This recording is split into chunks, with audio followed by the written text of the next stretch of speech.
SBT news में आपका स्वागत है और पेश है इस वक्त राजस्थान और श्रीगंगानगर हनुमानगढ़ जिले की बड़ी खबरें। मुख्यमंत्री अशोक गहलोत ने आगामी खरीफ सीजन में न्यूनतम समर्थन मूल्य पर दलहन एवं तिलहन की खरीद के लिए मंडी शुल्क एवं कृषक कल्याण शुल्क माफ करने के प्रस्ताव को मंजूरी दे दी है। गहलोत ने इस संबंध में अधिसूचना जारी करने के लिए भी अपनी स्वीकृति दी है।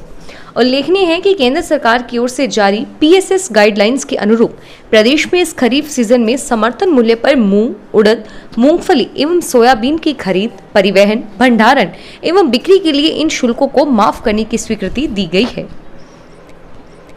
जयपुर के एसएमएस अस्पताल में कोविड-19 संक्रमित मरीजों का इलाज करवाने की गुहार से संबंधित मामले में राज्य सरकार ने हाईकोर्ट में जवाब पेश कर कहा है कि एसएमएस अस्पताल में कोविड-19 मरीजों का इलाज नहीं कर सकते। राज्य सरकार ने कहा है कि प्रदेश में कुल मरीजों का महज 5% ही कोविड-19 संक्रमित मरीज हैं और इनमें से भी केवल 2% मरीजों को ही भर्ती करने की जरूरत है। ऐसे में गैर कोविड मरीजों के इलाज व हितों को ध्यान में रखते हुए ही राज्य सरकार ने एक्सपर्ट्स की राय से एसएमएस अस्पताल को कोविड संक्रमित मरीजों के इलाज के लिए नहीं रखा है।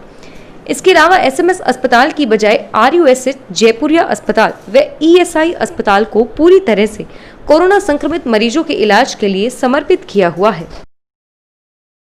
राजधानी जयपुर के सांगानेर इंटरनेशनल एयरपोर्ट ने कोरोना काल के अप्रैल से लेकर सितंबर महीने तक के आंकड़े जारी किए हैं।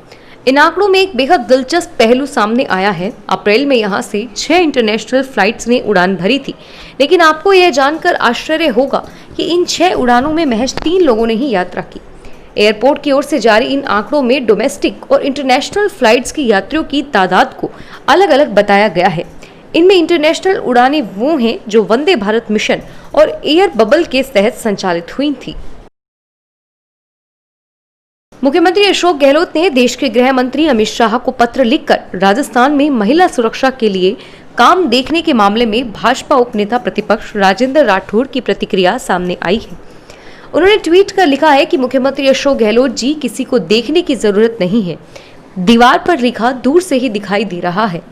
अपराधों के बढ़ते ग्राफ पर मुहर लगाते हुए एनसीआरबी के आंकड़े चीख चीख कर बयां कर रहे हैं कि देश भर में राजस्थान महिलाओं के साथ दुष्कर्म में पहले व दलित उत्पीड़न में दूसरे स्थान पर है। राजस्थान संपर्क पोर्टल पर आने वाले प्रकरणों की जिला स्तर पर निस्तारण में ढिलाई पर मुख्यमंत्री कार्यालय ने खिंचाई की है। इस पर प्रशासनिक सुधार एवं जन अभियोग निराकरण विभाग के प्रमुख शासन सचिव ने कई वरिष्ठ अधिकारियों को फटकार लगाई है। और इतना ही नहीं, पूरे प्रांत के संबंधित अधिकारियों को फिर से सक्रियता की सीख दी जा रही है। इसके लिए मंगलवार शाम 4 बजे से 6 बजे तक सूचना प्रौद्योगिकी एवं संचार विभाग के निदेशक वीडियो कॉन्फ्रेंस के माध्यम से कामकाज की समीक्षा करेंगे। करौली के सपोटरा तहसील के बुकाना गांव में मंदिर माफी की जमीन के लिए जिंदा जलाए पुजारी बाबूलाल के बेटे ने पुलिस पर गंभीर आरोप लगाए हैं। बेटे ने राजस्थान हाई कोर्ट में याचिका दायर करते हुए परिवार की सुरक्षा मांगते हुए कहा कि पुलिस विधायक के प्रभाव में है, पुलिस और स्थानीय प्रशासन कोई सहयोग नहीं कर रहा है। याचिका पर कोर्ट में सुनवाई के लिए सूचीबद्ध करने की अनुमति भी मांगी गई है। मृतक पुजारी बाबूलाल के पुत्र विश्वराज ने राजस्थान हाईकोर्ट में याचिका दायर कर अपनी और अपने परिजनों की जान माल की सुरक्षा मांगी है। राजस्थान में 3 शहरों में होने वाले 6 नगर निगमों के चुनाव केवल पार्षदों के लिए बड़ी चुनौती नहीं, बल्कि इन चुनावों में भाजपा और कांग्रेस के दिग्गज नेताओं की प्रतिष्ठा भी दांव पर लगी है। जयपुर, कोटा और जोधपुर में होने वाले इन निकाय चुनावों में मुख्यमंत्री अशोक गहलोत से लेकर लोकसभा स्पीकर और केंद्रीय मंत्री तक 15 मंत्री विधायकों की प्रतिष्ठा दांव पर है। चुनाव में केवल बोर्ड बनाने को मेयर बनाने तक का मसला नहीं है, बल्कि यह चुनाव इन नेताओं का सियासी कद भी तय करेंगे। मुख्यमंत्री अशोक गहलोत से लेकर लोकसभा स्पीकर तक और कांग्रेस के दिग्गज मंत्रियों से लेकर भाजपा के प्रदेशाध्यक्ष सहित 15 मंत्री विधायकों की प्रतिष्ठा इन चुनावों पर गांव में लगी है। राजस्थान पुलिस में जांच अधिकारियों को मिल रहे मोटरसाइकिल भत्ते पर संकट उत्पन्न हो गया है। पुलिस मुख्यालय ने मोटरसाइकिल भत्ते की राशि के साथ ही जांच अधिकारियों की संख्या बढ़ाने का प्रस्ताव राज्य सरकार को भेजा। राशि व संख्या में बढ़ोतरी के बजाय वित्त विभाग ने मोटरसाइकिल भत्ता ही खत्म करने की सलाह दे डाली। राजस्थान पुलिस में वाहनों की कमी को देखते हुए जांच अधिकारियों को मौके पर पहुंचने, मामले की जांच आदि के लिए मोटरसाइकिल भत्ते के रूप में राज्य सरकार निश्चित राशि देती आ रही है। और प्रदेश में अब तक करीब 2000 पुलिस जांच अधिकारियों को मोटरसाइकिल भत्ता दिया जा रहा है। अक्सर टेंडर घोटाले के चलते सुर्खियां बटोर चुके कोटा के एक अस्पताल में एक नया गबन सामने आया है। नए अस्पताल के एक नर्सिंग कर्मी द्वारा 20 माह तक अपने वेतन से 30,000 रुपए से ज्यादा वेतन आहरण का राजकोष से लगभग 5 लाख से अधिक राशि उठाने का खुलासा हुआ है। मामला सामने आने के बाद अस्पताल में हड़कंप मच गया। छावनी निवासी एक व्यक्ति ने मामले को लेकर मेडिकल कॉलेज प्राचार्य को लिखित में शिकायत की। शिकायत पर मेडिकल कॉलेज प्राचार्य ने नए अस्पताल अधीक्षक को पत्र लिखकर जांच कर 3 दिन में रिपोर्ट प्रस्तुत करने के निर्देश दिए। राजस्थान सरकार ने भरतपुर को स्मार्ट सिटी में शामिल करने का प्रस्ताव केंद्र को भिजवाया है ताकि राज्य के अन्य स्मार्ट सिटीज की तर्ज पर भरतपुर का भी तेजी से विकास हो चुके। बताते हैं कि स्मार्ट सिटी ऐसे शहर को बोलते हैं जिसमें सूचना और तकनीकी दोनों को शामिल किया जाता है ताकि शहरी जीवन की गुणवत्ता और संसाधनों, ऊर्जा, यातायात और दूसरे स्रोत की क्षमता को बढ़ाया जा सके और साथ ही इन संसाधनों की खपत को कम से कम रखकर जीवन शैली को उच्च बनाया जा सके। स्मार्ट सिटी का मकसद है स्मार्ट तकनीक का उपयोग कर लोगों के जीवन स्तर को ऊपर करना है। और अब खबरें श्रीगंगानगर हनुमानगढ़ जिले की। श्रीगंगानगर जिले की 8 नगर पालिकाओं के चुनाव में आरक्षण की लॉटरी आज जिला मुख्यालय पर कलेक्ट्रेट सभागार में जिला कलेक्टर महावीर प्रसाद वर्मा ने निकाली। जिला प्रशासन ने जनप्रतिनिधियों की उपस्थिति में वार्डों में आरक्षण आरक्षित किया। आरक्षण की लॉटरी की जानकारी के लिए जिले भर से चुनिंदा लोग ही आज कलेक्ट्रेट पहुंचे। अपने क्षेत्र की लॉटरी निकालने के बाद ये लोग भी सभागार से निकलते रहे। जिला कलेक्टर महावीर प्रसाद ने उपस्थित लोगों को आरक्षण निर्धारित की जानकारी देते हुए सभी के सामने लॉटरी के लिए पर्चियां एक डिब्बे में डाली और फिर लॉटरी निकालकर आरक्षण निर्धारित किया।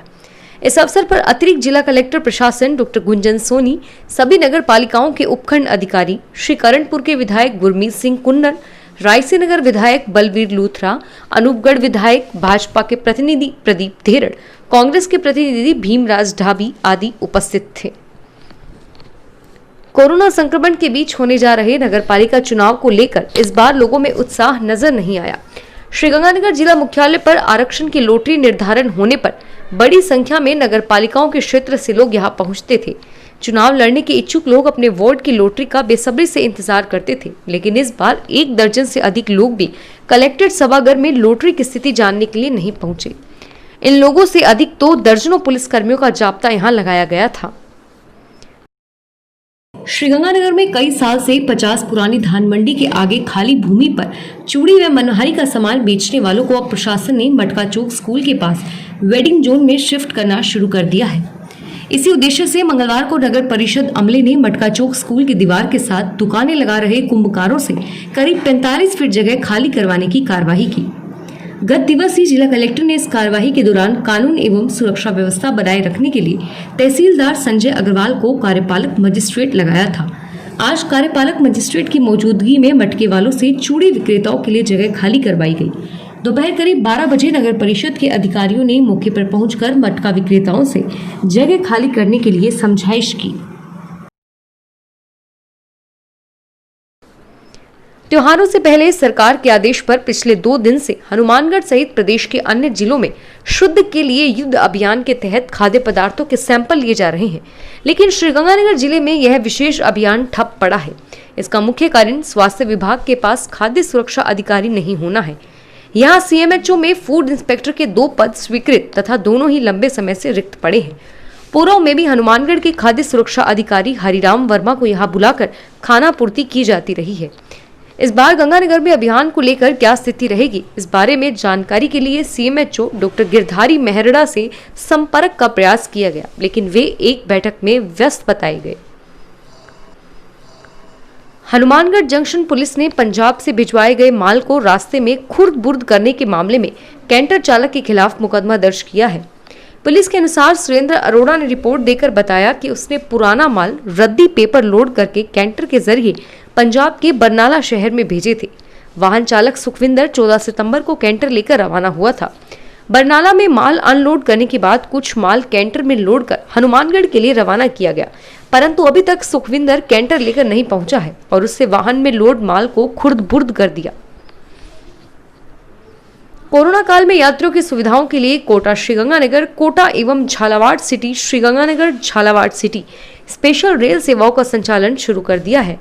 इसके तहत कल शाम को 5:20 बजे कोटा से रवाना हुई विशेष यात्री गाड़ी संख्या 02981 मंगलवार सुबह 9:55 पर श्रीगंगानगर पहुंची। सख्त नियमों व रिजर्वेशन की बाध्यता के कारण इस गाड़ी में भी यात्रियों की संख्या बेहद कम रही। श्रीगंगानगर स्टेशन पर मात्र 26 यात्री ही ट्रेन से उतरे।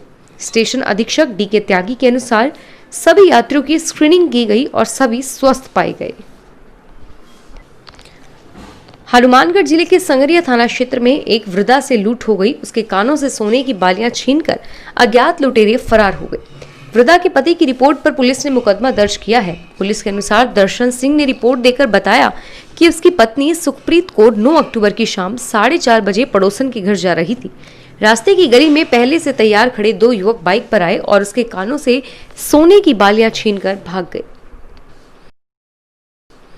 हनुमानगढ़ जंक्शन पुलिस ने षड्यंत्र रचकर विद से 4 लाख रुपए हड़पने के मामले में एक महिला सहित 3 आरोपियों के खिलाफ मुकदमा दर्ज किया है। पुलिस के अनुसार जमीलुद्दीन रिपोर्ट देकर बताया कि संजीव, उसकी पत्नी वीना और उनके पुत्र गौरव ने एक राय होकर षड्यंत्र रचकर उनसे 4 लाख रुपए हड़प लिए।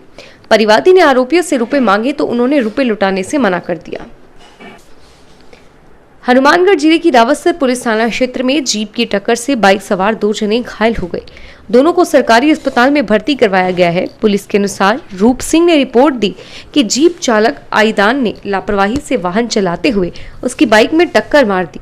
हादसे में वह और उसके साथ रसपाल घायल हो गया। रसपाल का एक पांव भी टूट गया। फिलहाल इस बुलेटिन में इतना ही और फिर हाजिर होंगे तमाम बड़ी खबरों के साथ। एसबीटी न्यूज के वीडियो देखने के लिए हमारे चैनल को सब्सक्राइब करें और नोटिफिकेशन पाने के लिए बेल आइकन पर क्लिक करें। धन्यवाद।